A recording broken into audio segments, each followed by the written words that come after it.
పిల్లలకి స్నాక్స్ కోసం అని చెప్పి స్వీట్ కార్న్స్ అయితే తీసుకొచ్చాను 2.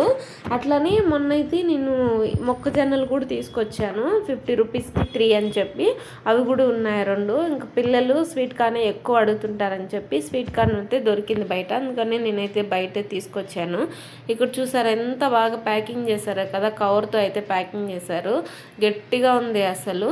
ఒకంతా తీసేసుకొని నేనైతే ఒకే స్వీట్ కార్న్ ఒక మొక్కజొన్న అయితే తీసుకున్నాను. 2గా తినేసుకొనేసి కాసంత ఉప్పు కూడా వేసి పెట్టేశాను. ఒక 3 విజిల్స్ వస్తే చాలు, ఎందుకంటే మొక్కజొన్న కూడా వేసాను కదా, అందుకైతే నేను 3 విజిల్స్ అయితే పెట్టాను. చూడు ఎంత మెత్తగా స్వీట్ కార్న్ అయితే చాలా బాగా ఉడికిపోయింది.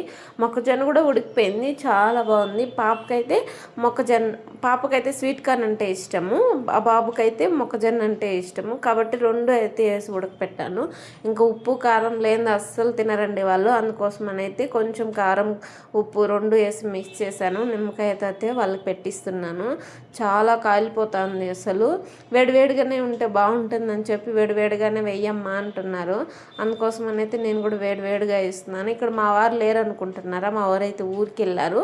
ఇంకా నేను పిల్లలే ఉన్నామని చెప్పి మేము ముగ్గురే తింటున్నాము. ఇంకా పక్కింట్లో పాప కూడా వచ్చింది, ఇంకా మళ్ళీ వస్తానని చెప్పి వెళ్ళిపోయే లోపల పాపకైతే ఒకటి పక్కన అయితే తీసి పెట్టేసాము. ఇంకా మేము ముగ్గురు షేర్ చేసుకొని తింటున్నాము. ఇక్కడ చూసారా, పాప అయితే చాలా బాగుంది మమ్మీ స్వీట్ కార్న్ అని చెప్తాంది. ఇంకా నేను కూడా వచ్చి నా మొక్కజొన్న అయితే నేను కూడా ఫినిష్ చేశాను. యాక్చువల్గా నాకు కూడా మొక్కజొన్న అంటేనే ఇష్టం అండి. నచ్చితే ఒక లైక్ ఇవ్వచ్చు కదా.